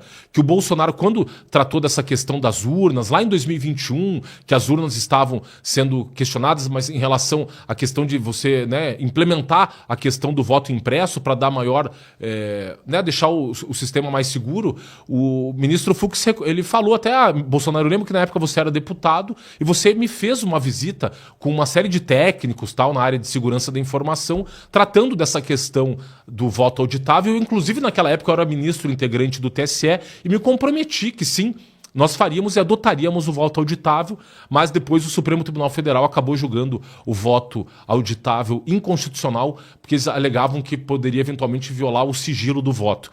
Então o ministro Fux, inclusive, reconhece, falou: olha, eu sei que essa é uma posição que você defendeu ao longo da história, e no que o Bolsonaro até reforça: olha, não só eu, mas outros políticos. Ele lembrou o caso do Brizola. O Flávio Dino, à época, quando foi candidato ao governo do Maranhão, lá em 2010, também tratou da questão das urnas. O Carlos Lupe foi o ministro da Previdência, que caiu agora diante do escândalo do roubo do dinheiro dos aposentados e pensionistas, também sempre defendeu a questão do voto auditável. José Dirceu, por incrível que pareça, também já tratou desse tema algumas vezes ao longo da sua vida política. Então, o Bolsonaro deixou muito claro que as críticas que ele formulava às urnas eram no sentido de aprimorar o sistema e de torná-lo mais confiável. E o ministro Fux reconheceu ali que, de fato, essa era uma posição histórica do Bolsonaro, e ele esteve com o Bolsonaro nessa ocasião ali, o Bolsonaro deputado e ele ministro do TSE, para tratar dessa questão. Então você vê realmente, Mari, por parte do ministro Fux ali, uma postura que se espera de um juiz, de atuar com imparcialidade e analisar os fatos à luz das provas produzidas nos autos, e não de narrativas aí que são impulsionadas, tal qual fez reiteradas vezes o ministro Alexandre de Moraes e o próprio Procurador-Geral da República, Paulo Gonet, Mari. Ótimo. Até o André Marcília, que é nosso comentarista aqui na Gazeta do Povo, publicou também sobre essa questão, sobre como é legítimo questionar, e trouxe como o ministro Mendonça também, né, de certa forma, fez uma defesa da liberdade de expressão que deu um pingo de esperança aí em meio a esses posicionamentos dos ministros do Supremo Tribunal Federal. Já já a gente vai voltar a falar sobre a questão dos interrogatórios, julgamentos e etc. Agora a gente vai entrar numa treta aí que tem dado o que falar, de Haddad com os parlamentares da oposição. A gente vai acompanhar, quero ouvir sua opinião. E antes de deixar sua opinião, se você ainda não deixou, deixe seu like aqui, isso ajuda bastante a gente. Vamos conferir. Nós estamos aqui com gente séria. Todo mundo que falou aqui está procurando um caminho para o país. Está procurando fazer um encontro de contas, botar as cartas na mesa. Esse tipo de postura, esse tipo de molecagem de Nicolas e Jordi, que correram do debate, não vai adiantar. Quem sabe eles apareçam aqui ou ouçam essa gravação no YouTube. Quero te dizer, ministro, que moleque é você. Moleque é você, por ter aceitado um cargo dessa magnitude e só ter feito 2 meses de economia. Moleque, é você por ter feito com que o nosso país tivesse o maior déficit fiscal da história, 230 bilhões, logo após o governo Bolsonaro ter dado superávit e o presidente Bolsonaro passou por uma pandemia. Você, o governo Lula, é pior que uma pandemia. Então, só para finalizar aqui, não venha aqui querer cantar de galo na Câmara dos Deputados, porque você é ministro, mas eu sou deputado. Respeite o parlamento. Moleque, é você. Eu vou pedir desculpa a Vossa Excelência, mas os baderneiros conseguiram terminar a reunião. A reunião está encerrada e nós vamos liberar o ministro Haddad após as badernas dos bolsonaristas. A responsabilidade do ministro e do governo Lula é muito clara. E quem está sentindo no bolso, né, as consequências dessa irresponsabilidade somos nós. Deixa aqui a sua opinião também, né? Essa treta que foi importante ali, apesar de depois a gente ter visto os parlamentares da oposição sendo chamados de baderneiros, né? Porque quando a esquerda levanta, quebra tudo, não tem problema. O problema é quando é da direita, né? Pois é, Mari. Você vê essa incapacidade dos ministros do Lula de travar um diálogo civilizado no parlamento. A própria Marina Silva, lembrar 2 semanas, fugiu do debate, alegando que havia sido vítima ali de machismo. E no caso do Haddad agora também, né, se referindo aos deputados ali como moleques. Quando a gente sabe que o que o ministro Haddad mais tem feito, ele tem feito jus à sua fama na internet hoje do taxade. Ele, desde que ele assumiu o Ministério da Fazenda, o governo Lula já criou ou aumentou impostos 24 vezes. Agora, nessa questão do IOF, que houve uma reação do parlamento, que inclusive ameaçou aprovar um decreto legislativo para assustar a medida do Poder Executivo, do aumento do imposto aí sobre as operações financeiras. Ele recuou, conversou com Davi Alcolumbre e com Hugo Mota, e agora anunciou novos impostos. Vai aumentar o imposto de 0% para 5%, no caso aí de títulos também financeiros, as letras de crédito imobiliário e as letras de crédito do agronegócio. E ele fala, não, olha, mas não se preocupe que não vai ter impacto sobre a economia. Óbvio que vai ter impacto sobre a economia. Vai encarecer ainda mais o crédito. A gente está num momento financeiro do Brasil extremamente complicado, as contas públicas absolutamente combalidas, aumento dos gastos públicos, e a solução para isso é cortar gasto, não é aumentar tributo. E a única solução que o ministro Haddad é capaz de criar é aumentar impostos cada vez mais, sufocar financeiramente a sociedade, os negócios. A gente sabe aí dos índices de inflação, o esforço que o Banco Central até está fazendo de tentar conter a inflação, e muito difícil com o gasto público no grau que se encontra hoje no Brasil, a dívida pública quase 90% do PIB. Então a gente vê uma dificuldade aí da situação econômica do país, desemprego crescente, empresas fechando, e o ministro Haddad, a grande solução genial dele para esse problema não é cortar os impostos, tal como tem feito, por exemplo, o presidente Milei na Argentina, com efeitos econômicos imediatos. Nós tivemos ali um superávit na Argentina que reduziu a pobreza de 53% da população para 38%. Inclusive, os índices de aprovação do presidente Milei estão crescendo em função disso, a economia voltando a girar na Argentina. E aqui, a solução maravilhosa do Haddad, em vez de reduzir os tributos para permitir com que os empresários possam investir mais e a riqueza circular na economia, ele propõe a genial solução de aumentar ainda mais taxas, aí, os impostos no caso agora, sobre o sistema financeiro, alegando também, assim, para quem, como na época lá na taxa das blusinhas, a Janja disse, olha, pessoal, não se preocupem que a taxa das blusinhas não vai chegar no consumidor. O que é uma falácia econômica absurda. É óbvio, se você aumenta o custo de produção para os empresários, eles vão repassar esse custo, eles têm que repassar, senão o negócio deles quebra. E obviamente que isso vai acabar chegando no consumidor mais cedo ou mais tarde e vai se refletir no aumento dos preços. Então também, aí concordo com o Jordi, uma pessoa que tem aí, não tem formação na área econômica, ele devia fazer um cursinho, até sugiro aí, um curso de escola austríaca de economia para o ministro Haddad, para entender um pouco os efeitos econômicos das medidas que ele tem tomado, e é muito claro que essa medida de aumento de impostos aí agora sobre o sistema financeiro só vai encarecer agora, encarece o que é pior, o custo do dinheiro para as pessoas que querem tomar eventualmente financiamento e crédito aí para até investir nos seus próprios negócios, o dinheiro vai ficar mais caro, isso obviamente vai ter um impacto sobre a vida do cidadão comum e isso mais cedo ou mais tarde vai ser percebido. E o ministro vem com essa desculpinha esfarrapada de que não. E quando a gente sabe que a solução hoje para o problema do déficit público no Brasil é cortar a despesa do Estado. É reduzir as mordomias aí de uma série de categorias do funcionalismo e cortar na própria carne para que o Estado, dando o exemplo aí e reduzindo esse custo e o custo do Estado sobre a sociedade para que o Brasil possa voltar a crescer aí em níveis que comportem uma melhoria real das condições de vida da população brasileira, Mauri.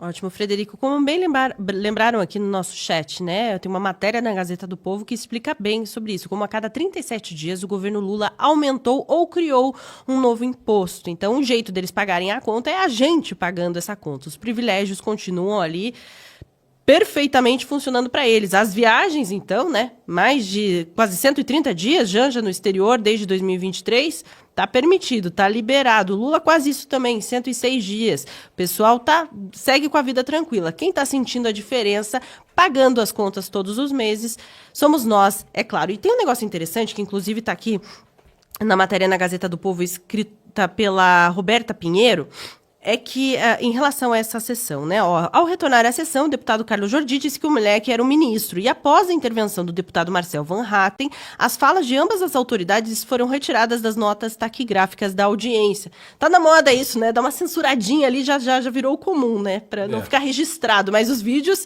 a gente está vendo por aí e o pessoal vai continuar repercutindo. Pois é, Mari, você vê os editores gerais da nação, né?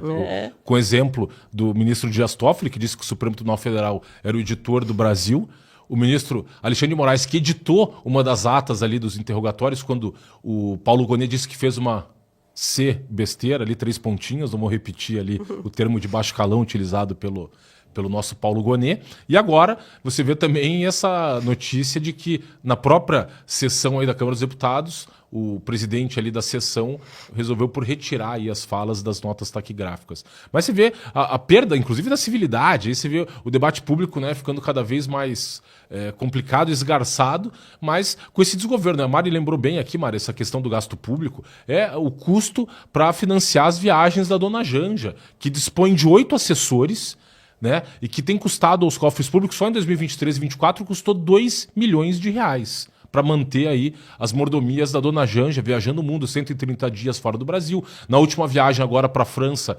hotéis aí com a diária de um hotel de 35 mil reais. Até para recordar aqui, Mário, o presidente Bolsonaro, no seu interrogatório, ele falou um dado interessante, que quando ele viajava pelo Brasil, ele costumava ficar nas próprias unidades militares, que custam, em média, 60 reais. Em 48 meses na presidência da República, ele não se utilizou do cartão corporativo dele ali, Bolsonaro, em nenhum mês. O cartão zerado. E agora a gente vê a Janja aí viajando a 3x4 com o Lula. Até achei engraçado que ela, quando perguntada no momento se ela ia... se pretendia sair candidata em 2026, ela nem pode, pela Constituição, ela não pode sair, mas perguntaram mesmo assim se ela gostaria de ingressar na vida política. Ela não, veja, eu não quero, sabe por quê? Quando o Lula sair da presidência e ele sair da política e tal, eu quero viajar muito com o Lula. Mas ela já está viajando, e está viajando com o dinheiro do pagador de impostos. Então, essa justificativa dela não tem fundamento nenhum, porque ela, na prática, só está numa lua de mel eterna com o Lula, né? Aproveitando aí as delícias de ficar em hotéis com diárias de 30, 40, 50 mil reais. Organizou um show lá, a Apex, que é a associação lá de comércio, agência de comércio exterior do governo federal, realizou um show com a cantora brasileira Roberta Say, que estava presente lá, a primeira-dama da França, que custou só o show dessa cantora de MPB 168 mil reais o cachê dessa cantora, Quando a gente sabe também que o próprio Gilberto Gil, que também aí gastou lá, recebeu dos Correios 4 milhões de reais de patrocínio. Então, você vê o descalabro nas contas públicas, inclusive, assim, em geral, é o custo companheiro que está sobrando aí para os brasileiros pagarem. E o Haddad, nesse péssimo exemplo, em vez de cortar na própria carne, cortar os gastos públicos,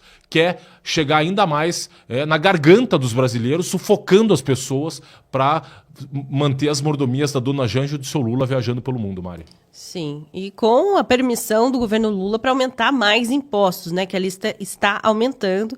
O governo tem aprovado aí todas essas propostas do próprio ministro Haddad. Bom, vamos mudar um pouco de assunto, daqui a pouco a gente volta para vários outros com a participação dos convidados. STF mantém condenação de Débora, a maioria dos ministros mantém aí aqueles 14 anos, né? A pena de 14 anos. Débora, como vocês bem devem saber, a moça que escreveu de batom na estátua da Justiça, perdeu Mané. Bom, a gente já tratou desse assunto muitas vezes aqui. A gente já falou algumas vezes em possível recuo. Naquele momento em que furou bolha, teve aquele vídeo do médico Augusto Cury pedindo, né, para que as pessoas se solidarizassem pela causa, né, pela situação, a família, a Débora, os filhos dela que não estão podendo conviver com a mãe e tudo mais. Então a gente viu ela podendo voltar para casa ali, prisão domiciliar, mas fato é que esse recuo não durou muito tempo, né? A gente vê essa condenação, apesar de algumas divergências, inclusive do ministro Fux, que citamos aqui, a maioria ainda quer os 14 anos de prisão para Débora. Mari, infelizmente, tivemos agora, né, a votação dos embargos de declaração apresentados aí pela defesa da Débora. O julgamento se iniciou na segunda-feira, ele se encerra agora no dia 13 de junho, e 3 ministros já votaram pela manutenção da condenação dela em 14 anos de prisão e o pagamento lá da indenização. E a gente vai ver aí os 2 pesos e as 2 medidas. Débora condenada por portar um batom lá na Praça dos Três Poderes no dia 8 de janeiro. E vocês ouviram até agora da prisão de alguns dos envolvidos no roubo do dinheiro dos aposentados e pensionistas do Brasil, nesse escândalo do INSS, em que 9 milhões de brasileiros foram lesados numa quantia que pode chegar ali em aproximadamente 7 bilhões de reais. Pois é, ninguém foi preso até agora no escândalo do INSS. O tal do careca do INSS e todas as outras pessoas aí envolvidas nesse esquema violento de roubo do dinheiro dos aposentados. E o mesmo aparato de justiça que condena a Débora a 14 anos de prisão, num processo ilegal, porque o Supremo Tribunal Federal não era competente para julgar a Débora, e aplicando artigos do Código Penal que não se aplicariam a ela, acusando-a de golpe de Estado, né, tentativa de abolição violenta do Estado Democrático de Direito, crime de dano qualificado, etc. Chegou essa sentença aí aberrante de 14 anos, com ela todo o rigor, não mais o rigor da lei, que se fosse o rigor da lei, o pior, uma aplicação absolutamente injusta da lei. Né, como a lei como ato de vingança por parte do ministro Alexandre de Moraes e dos demais ministros do Supremo que condenaram a Débora. E do outro lado, o escândalo do INSS, que já vinha aí sendo ventilado desde janeiro de 2023, uma série de denúncias surgindo, conhecimento dos fatos, e até agora nenhuma das pessoas envolvidas nesse escândalo foi preso. Isso é revoltante e mostra o estado de coisas no Brasil.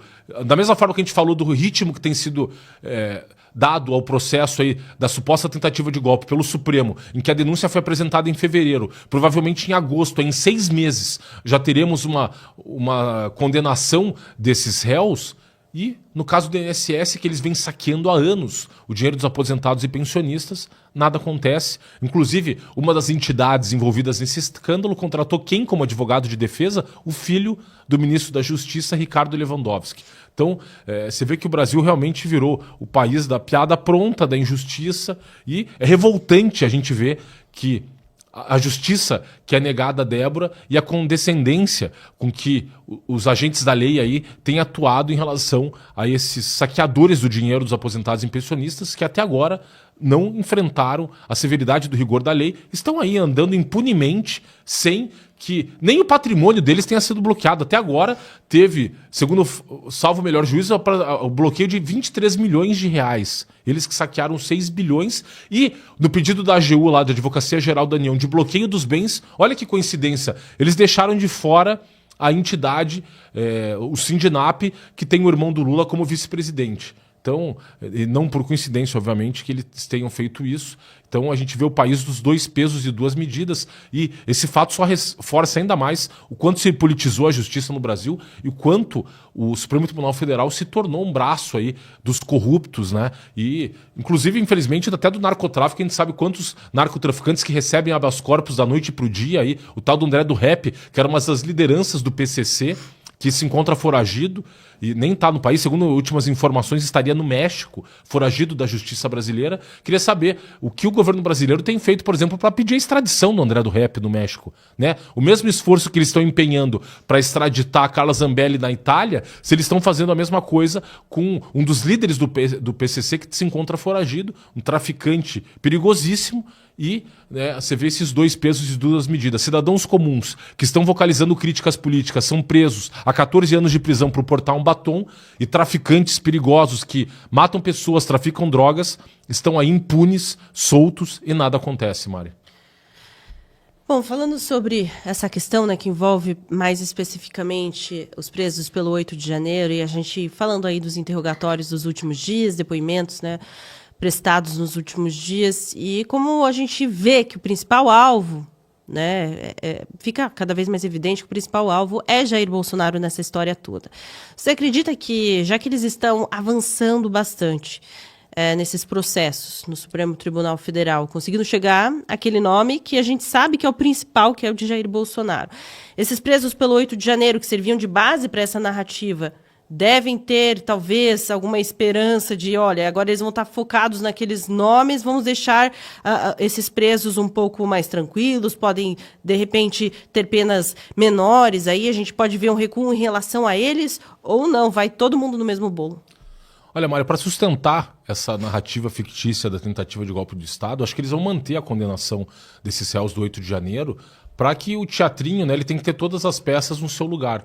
E eles têm que reforçar aí que aquelas pessoas que estavam na Praça dos 3 Poderes e eventualmente até um ou outro ali acabou quebrando o patrimônio público, faziam parte desse grande esquema que havia sido urdido ali, supostamente, né, pelo presidente Bolsonaro desde julho de 2021, para quebrar a normalidade democrática no país. E até é interessante, Mari, você falar dessa questão, porque ontem a gente teve um discurso muito forte aí do deputado André Fernandes na Câmara dos Deputados, provocando o presidente da Câmara dos Deputados, Hugo Motta, em relação ao compromisso que ele havia assumido quando, da sua candidatura à presidência da Câmara dos Deputados, ele assumiu um compromisso com a oposição, com os deputados do PL, que uma vez chegando à presidência da casa, ele pautaria, sim, o PL da anistia. E até agora ele nada fez para que esse PL avance, né, e chegue à votação aí pelo plenário da casa. E o deputado federal aí pelo estado do Ceará, André Fernandes, fez um discurso muito forte ali, dizendo do quanto ele estava decepcionado com o Hugo Motta e que, a partir desse momento, ele poderia inclusive ter a bancada de oposição como oposição não só ao governo federal, mas a ele também, Hugo Motta, deixando a situação dele muito complicada dentro da Câmara dos Deputados. Até porque a gente sabe que no ano que vem temos eleição, 2026. O André Fernandes até comentou que os eleitores dele têm cobrado muito os deputados aí da oposição para que esse projeto venha a ser pautado. E ele menciona até que a intenção dele, a princípio, era votar como candidato do Marcel Van Hatten para a presidência da casa. Ele acabou desistindo, inclusive justamente porque desse compromisso assumido pelo Hugo Motta de que eles pautariam o PL da anistia. Então, Mário, você vê ali dentro da própria Câmara dos Deputados uma pressão aumentando dos deputados da oposição contra o presidente da casa, não só nesse caso, mas também como no próprio caso da deputada Zambelli, a eventual votação da perda do seu mandato, para eventualmente o Hugo Motta reafirmar a independência do Legislativo, que está, obviamente, sendo colocado em terceiro, quarto, quinto plano, especialmente pelo Poder Judiciário, no seu órgão de cúpula ali, o Supremo Tribunal Federal, e deixando claro que, infelizmente, Mari, me parece que a intenção é condenar o Bolsonaro e não é aliviar a situação, infelizmente, dos réus do 8 de janeiro, porque dentro dessa narrativa, cada né, nessa visão, cada ator ali teve a sua participação e para eles, infelizmente, os réus do 8 de janeiro teriam sido aí também esses participantes da tentativa de golpe de Estado no Brasil. E não me parece que o Supremo Tribunal Federal venha a recuar nessa questão, a não ser que haja uma iniciativa aí enérgica, forte, uma mensagem clara por parte do Poder Legislativo e que avance esse PL da anistia. E a batata quente agora está na mão do Hugo Motta, porque de fato esse discurso ressoou muito ontem aí, do deputado André Fernandes contra o Hugo Motta. E até deixa uma sugestão aqui aos deputados federais, que eventualmente, se o Hugo Motta não pautar o PL da anistia, que mobilizem todas as suas bases, seja na internet, até no estado da Paraíba, para fazer uma campanha maciça contra o Hugo Motta no estado da Paraíba, para que ele venha sentir ali perante os seus eleitores de que se ele não pautar, ele também não vai ser reeleito em 2026. E a importância, então, de se voltar essa campanha agora contra o Hugo Motta, que, descumprindo o acordo que ele havia assumido com os deputados da oposição, até hoje está enrolando para pautar aí o requerimento de urgência do PL da anistia, Mário. Ótimo. Frederico, até antes da gente receber o deputado Fernando Marangoni, queria rapidamente ouvir sua opinião aí sobre um outro assunto que foi colocado na pauta aí pela nossa querida produtora Joyce Brito, que é uma possível divisão no bolsonarismo entre os nomes de Eduardo Bolsonaro e Nicolas Ferreira, especialmente, né, depois do autoexílio de Eduardo Bolsonaro, que foi para os Estados Unidos, tem trabalhado por lá, tentando expor os problemas que temos aqui no nosso país. Você tem enxergado essa cisão, digamos assim, vê isso como um enfraquecimento ou como uma pluralidade, um aumento, novas possibilidades aí para a direita em 2026? Olha, Mário, eu vejo há muito tempo uma tentativa de divisão da direita e tendo o Nicolas Ferreira como alvo. A gente sabe que hoje, depois do presidente Bolsonaro, o deputado Nicolas, é a figura mais forte da direita. Ele que tem aí, chega na casa de dezenas de milhões de seguidores nas redes sociais, Instagram, Twitter, TikTok, Facebook. Ele é o deputado que consegue hoje amplificar mais a mensagem da direita no país. Você bem lembrou, Mário, do vídeo envolvendo, por exemplo, o Pix, o próprio do PL da anistia ali, diante da comoção do caso Débora, o quanto, o alcance que os vídeos do Nicolas têm atingido, no próprio questão do escândalo do INSS. E há uma tentativa agora aí de parte da imprensa de criar essa divisão, uma suposta ali, olha, tem deputados agora que não estão mais fazendo publicações falando do nome do Eduardo Bolsonaro e só estão se aproximando do Nicolas, porque sabem da força eleitoral do Nicolas, né? E ele pedindo voto para essas pessoas em 2026, quando a gente sabe que, de fato, o problema não é esse. O Eduardo Bolsonaro não está aqui. Então, obviamente que há ali uma situação dele ausente do país, se torna mais difícil. Inclusive, como é que você vai postar alguma coisa com ele se ele se encontra nos Estados Unidos e ele está lá articulando, né, para que venham a ser aplicadas as sanções aí contra o ministro Alexandre de Moraes. E eu acho que muito mais não há essa divisão, não me parece que haja essa divisão. O Nicolas, em vários momentos, sempre participou de todos esses atos ali do lado do presidente Bolsonaro, inclusive na última marcha que nós tivemos lá em Brasília pela anistia, o Nicolas estava junto com o presidente Bolsonaro em todos esses momentos aí. E por todos os desafios que o presidente tem enfrentado nesses últimos momentos, até no seu próprio julgamento. Então, não me parece que haja essa divisão, me parece que mais uma tentativa de plantar uma divisão já visando 2026, até porque se sabe que o Eduardo Bolsonaro, saindo candidato pelo estado de São Paulo, tem muitas chances de ser eleito ao Senado. Já colocou até o nome dele à disposição para a presidência da República, mas dependeria de uma decisão pessoal do pai dele, Jair Bolsonaro. Ele deixou isso muito claro também, que ele só sairia candidato com o aval do seu pai para a presidência. Mas, independente disso, o próprio Nicolas, por exemplo, nem tem por que ter essa divisão. O Nicolas nem tem idade para ser candidato a presidente ou a senador. A idade mínima no Brasil é de 35 anos. O Nicolas, salvo o melhor juízo, tem 29 anos de idade, ainda tem 6 anos aí pela frente para almejar o cargo, seja de presidente ou de senador da República. Então, não faz sentido essa divisão. Me parece que é mais uma tentativa de semear a discórdia, né? Sabendo da importância da união aí para o nome em 2026 e a importância de mobilizar toda a base para essas eleições aí que vão ser imprescindíveis no ano que vem, Mário. Ótimo, Frederico. Agora sim vamos receber o deputado Fernando Marangoni aqui no nosso programa Entre Linhas. Boa tarde, deputado. Seja bem-vindo ao nosso programa. É uma alegria recebê-lo. Boa tarde, alegria é toda nossa. Sempre bom estar aqui com vocês. A gente mostrou, inclusive, agora há pouquinho, né, uma confusão na Câmara ali entre o ministro Haddad e os parlamentares da oposição. E o senhor também, né, lidera em um movimento, um manifesto contra o aumento de impostos, reforçando aqui, relembrando, como a gente já trouxe no programa, a cada 37 dias o governo Lula aumentou ou criou um novo imposto aqui no país. Qual que é a sua visão? O que o senhor tem feito contra isso? Bom, eu presido 4 frentes parlamentares aqui na casa. Nós reunimos mais de 19 frentes parlamentares que assinaram um manifesto, frentes importantes, frente do agropecuário, desenvolvimento urbano e habitação, frente do saneamento básico, enfim, frente do Brasil competitivo, a frente do empreendedorismo. Então, aquelas frentes todas que apoiam o desenvolvimento, o crescimento do país, todas elas se manifestaram contra essa proposta de recalibragem. O governo já deu aquela tropeçada na questão do IOF, e depois veio com uma proposta de recalibragem desse IOF, uma proposta completamente irracional de se tributar aí as letras de crédito imobiliário, as letras de crédito agrícola, enfim, aumentar o imposto do juro sobre o capital próprio das empresas.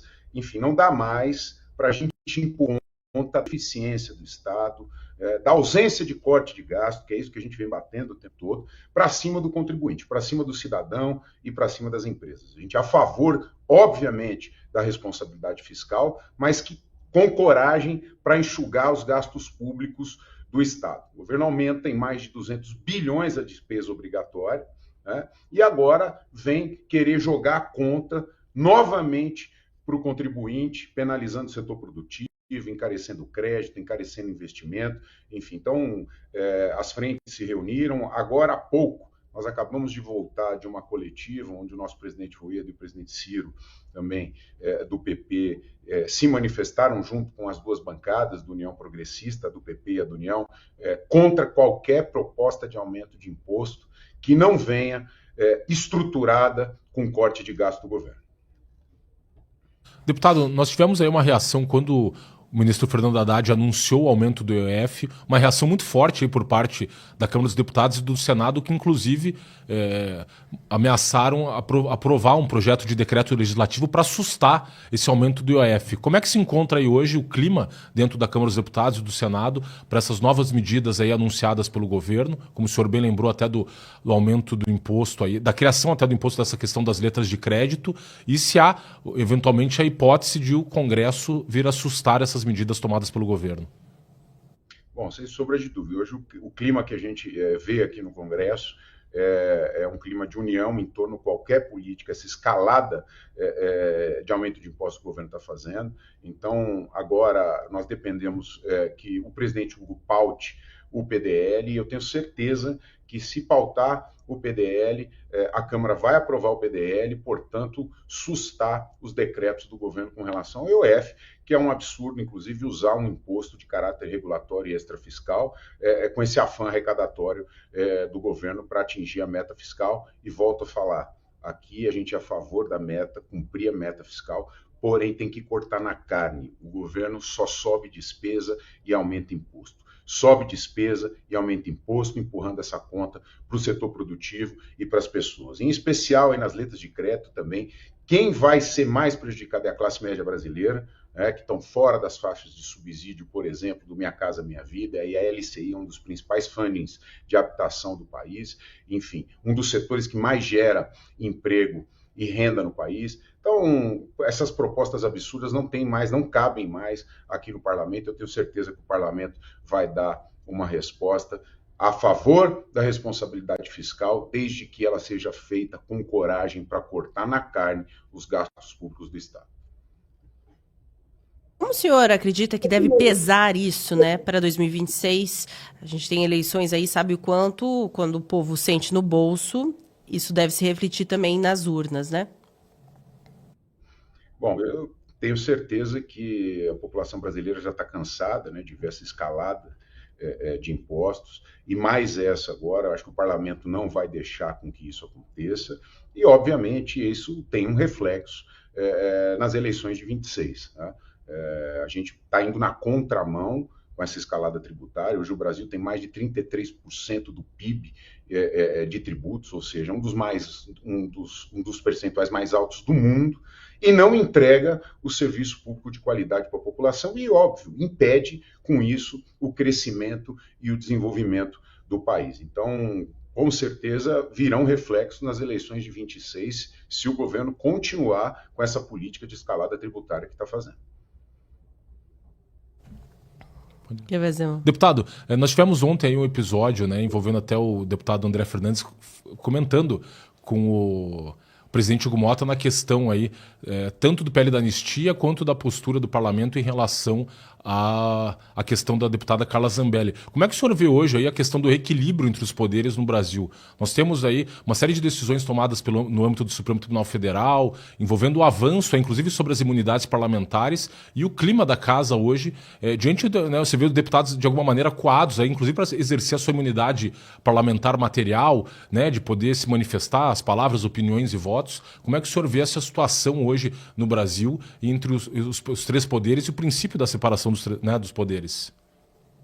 Bom, o que eu vejo é essa tripartição de poderes, né? Quando vem lá de Montesquieu, a ideia era que um poder seria freio do outro poder. O que eu enxergo e o que eu vejo, o que a gente está vivendo hoje, é excessos de todos os lados e um verdadeiro desequilíbrio entre os poderes, uma desarmonia entre os poderes, né?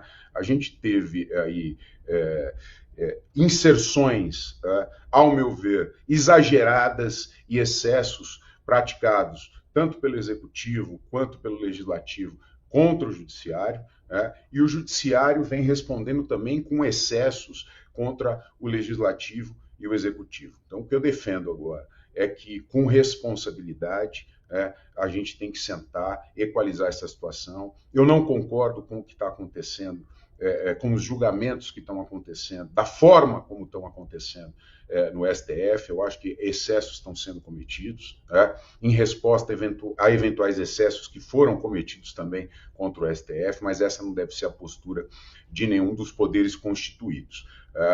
Quando você vê depredação de patrimônio público, crime de dano, as pessoas têm que ser penalizadas. Quem cometeu, os bardeneiros que cometeram esses crimes, têm que ser penalizados por esses crimes. Mas eu não consigo enxergar naquela manifestação uma tentativa de golpe de Estado. Então, acho que o STF aí está exagerando nesses julgamentos. Ótimo, deputado. A gente agradece muito pela sua participação. Te espera mais vezes aqui no programa Entre Linhas. Um prazer sempre grande estar aqui com vocês. Contem sempre conosco, sempre à disposição. Muito obrigado. Até a próxima. Bom, Frederico, a gente falou de bastante assunto aqui hoje. Quero aproveitar uma pequena pausa aqui para convidar você a ser assinante da Gazeta do Povo. Por apenas R$ 1,90 por mês, pelos 6 primeiros meses, você tem acesso ilimitado a todo o nosso conteúdo exclusivo. Temos dezenas de colunas especiais exclusivas para os nossos assinantes. Inclusive, na Gazeta do Povo, a gente teve hoje de manhã a publicação de uma entrevista exclusiva com o deputado Gustavo Gayer. Ele já é mais difícil, normalmente está com uma agenda, é difícil conseguir participar aqui conosco ao vivo, mas conseguiu me responder. A gente colocou essa entrevista exclusiva especial na coluna Entre Linhas. Não perca, além, é claro, de todo o nosso conteúdo. Se você não deixou o seu like, deixe seu like aqui também. Bom, Frederico, para quem chegou no final do programa, o tema principal hoje aqui do programa é o que deve acontecer com o Jair Bolsonaro nos próximos dias, nos próximos meses.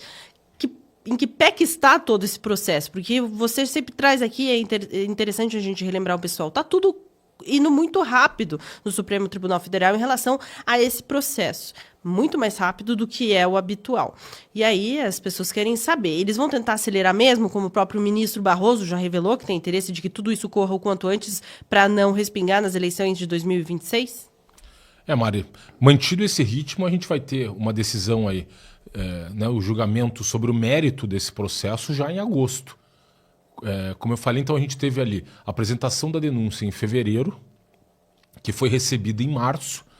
Tivemos a oitiva das testemunhas de acusação e defesa em maio. Agora, a oitiva, o interrogatório dos réus acusados em começo de junho. A partir disso, nós temos agora, já está correndo o prazo de 5 dias, desde ontem, hoje é o primeiro dia, mais 4 dias aí pela frente, para que tanto a defesa quanto à acusação possam apresentar e requerer diligências complementares diante dos depoimentos que foram prestados aí na segunda e na terça-feira, que eventualmente uma pessoa que tenha sido citada e não tenha sido ouvida, um documento tenha sido mencionado e não conste dos autos. As partes aí podem apresentar esses requerimentos para ouvir uma nova testemunha ou eventualmente pedir mais tempo para fazer a juntada de um documento, dos vídeos, ou próprios vídeos, por exemplo, que o presidente Bolsonaro queria ter apresentado ontem durante a sua oitiva e que foi negado pelo ministro Alexandre de Moraes, que eventualmente eles possam juntar esses vídeos aí nos autos, né, para fortalecer a sua defesa. E aí na sequência nós teremos, após concluída essa fase, as alegações finais, que são quando ele, tanto a acusação quanto os réus, podem apresentar a sua versão, fazendo análise final aí de todos os fatos que foram trazidos, discutidos, as provas produzidas, e o último ato em que as partes podem se manifestar ali no processo antes do julgamento, né, dessas imputações que foram feitas aos réus. Nós sabemos que eles são acusados aí por 5 crimes: crime de organização criminosa armada, tentativa de abolição violenta do Estado Democrático de Direito, golpe de Estado, dano qualificado e deterioração de patrimônio tombado. São 5 crimes que podem chegar a uma pena aí somados de mais de 30 anos de prisão. Então, a expectativa é que, apresentadas essas alegações finais, são 15 dias para a acusação, 15 dias para o réu colaborador e 15 dias para os demais corréus na sequência.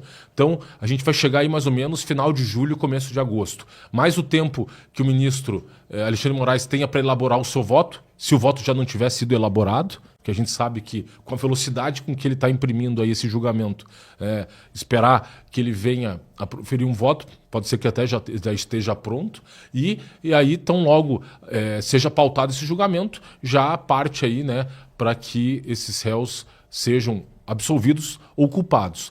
Por tudo e pela forma como esse processo vem sendo conduzido, tudo leva a crer que tanto o presidente Bolsonaro quanto os demais acusados serão julgados aí, condenados pelas imputações que lhes são feitas. A gente sabe uma coisa que eu até comentei aqui, queria até reforçar de novo, que a escolha das palavras diz muito sobre a mensagem que a pessoa quer transmitir, e a distorção do sentido das palavras diz mais ainda sobre a forma como a pessoa vem encarando os fatos e o que, se ela quer eventualmente até mascarar a realidade das coisas e mascarar a verdade. 3 episódios ali desse interrogatório me chamaram muita atenção. O primeiro, quando o Paulo Gonet fala na suposta minuta do golpe, toda hora usando a palavra golpe. Quando todas as partes disseram ali que em nenhum momento eles pretendiam a quebra da normalidade democrática e não adotariam nenhuma postura que confrontasse ou violasse qualquer dos artigos da Constituição. Tanto que a discussão travada entre o Bolsonaro e os comandantes ali das forças militares, das forças armadas, diziam respeito aos institutos constitucionais do Estado de Sítio, Defesa e da Garantia da Lei e da Ordem, que estão previstos na Constituição. Então, quando essa palavra golpe sai da boca do Paulo Gonet e da boca do Alexandre de Moraes, a gente tem que se lembrar da discussão política do Brasil lá em 2015, 2016, quando a esquerda dizia que o impeachment da Dilma era golpe. Pois esse exatamente era ali um instituto constitucional previsto na Constituição para responsabilizar o chefe do Poder Executivo e que decorreu à luz da Constituição, respeitado o devido processo legal da Dilma ali naquele caso. Inclusive, no julgamento da Dilma, a sessão do Senado era presidida pelo ministro do Supremo Tribunal Federal, Ricardo Lewandowski, e ali ela acabou perdendo o cargo. E para a esquerda aquilo ali foi um golpe. Da mesma maneira, a discussão travada entre o Bolsonaro e os militares de institutos que estão previstos na Constituição, no artigo 103, 136 e seguintes da Constituição, e eles descrevendo essa discussão como em si o golpe em si. Então, as palavras denunciam a intenção, né, por trás dessas palavras do Gonet e do Moraes. Da mesma maneira, quando o ministro Alexandre de Moraes disse que estava sendo monitorado pelo Bolsonaro.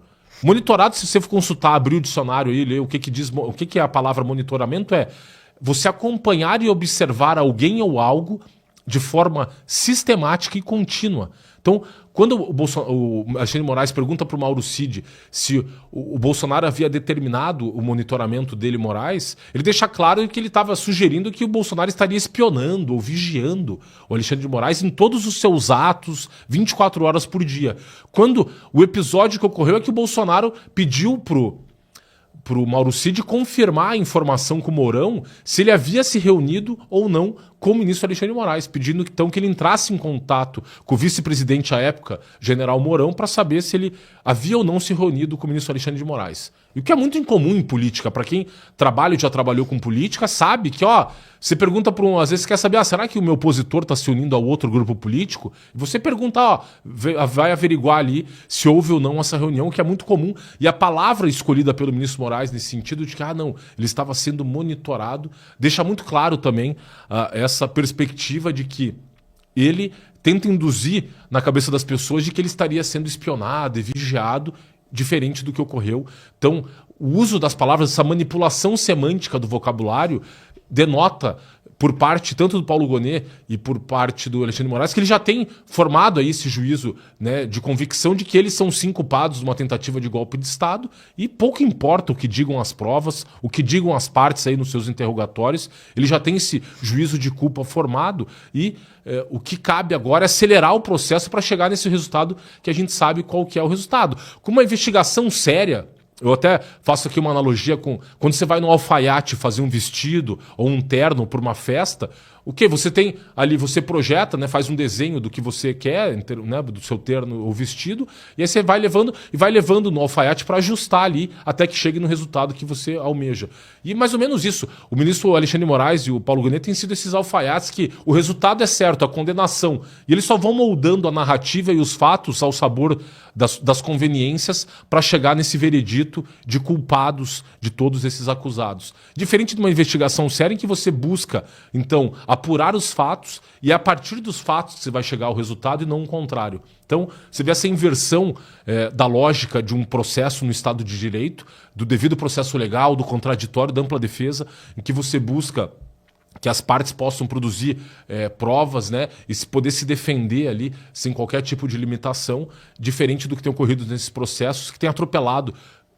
Cito aqui o exemplo, o artigo 252 do Código de Processo Penal, segundo o qual um juiz não pode atuar num caso em que ele seja parte ou no qual ele tenha interesse no julgamento. Se o ministro Alexandre de Moraes perguntou para o Mauro Cid se ele foi vigiado ou monitorado, então ele é parte. Ele é objeto, no mínimo, de uma ação criminosa na visão dele. Então não caberia a ele participar desse processo na condição de julgador. E por isso ele está impedido e esse processo se torna nulo, uma nulidade absoluta, uma causa de nulidade absoluta. Então a gente está falando a maior parte desses processos envolvendo tanto os réus do 8 de janeiro quanto esse processo da tentativa de golpe de Estado, de processos nulos, que à luz do direito, devido ao processo legal, não poderiam estar sendo conduzidos da forma como estão sendo conduzidos, e deixar muito claro, Mari, de que há, por parte do ministro Alexandre de Moraes, essa vontade aí de acelerar ainda mais o processo, dentro do limite que ele tem que respeitar minimamente, pelo menos esse prazo que está ali muito claro, 15 dias. Então, isso ele tem feito, ele respeitou o prazo de 15 dias. Mas, inclusive, intimando o próprio presidente Bolsonaro, vamos nos lembrar aqui, na UTI, quando ele estava enfermo, numa situação de saúde extremamente frágil. Para as pessoas que assistiram ontem ao depoimento do presidente Bolsonaro, fica muito claro o quanto ele envelheceu desde que ele foi internado aí na UTI e teve que passar por essa cirurgia extremamente complicada. Ele estava ali com uma aparência cansado, ali, debilitado, e de fato você vê o trauma que ele passou e essas cirurgias, desde a facada lá em 2018,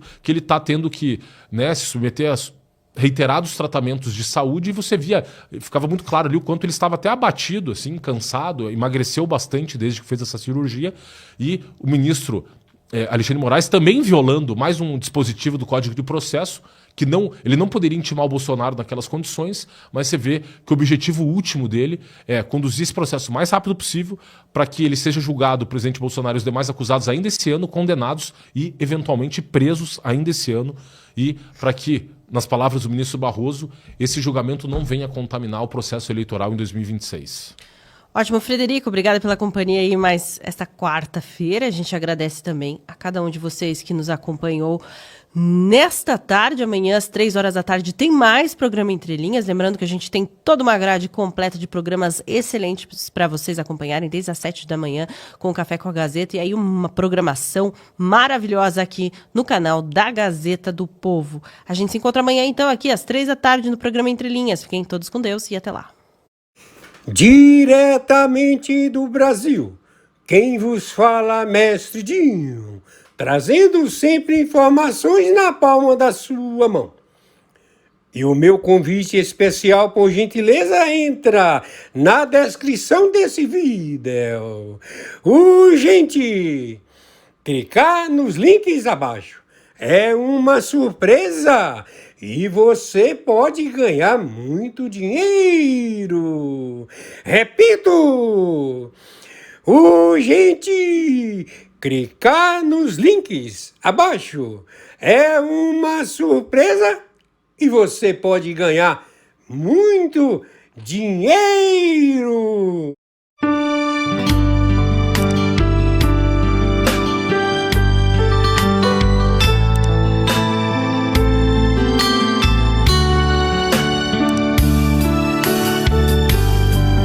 Jesus, meu rei, preciso de ti, te seguirei por onde quer que for, mais perto quero estar, sempre hei de suplicar, nos conflitos com o tentador, Jesus me fará vencedor, no nome do Senhor Jesus.